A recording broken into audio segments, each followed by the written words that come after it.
Thank you very much, Waziri. Maybe let me start by saying that I also join my Waziri in condoling with the families that lost their loved ones yesterday, during yesterday's fracas. And number two, I want to say that we appreciate our brave police officers who did a sterling job yesterday by ensuring our country remained secure, despite the many challenges that were there. I also want to wish them a quick recovery.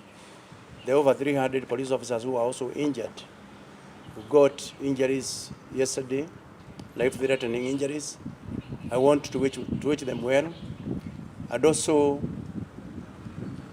state very, very clearly that we stand with them, we support them, and we appreciate the work that the men and women in uniform do.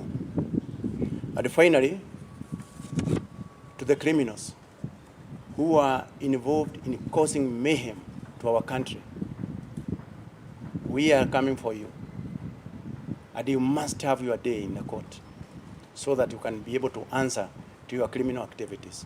Thank you very much. Thank you. Asanteni sana.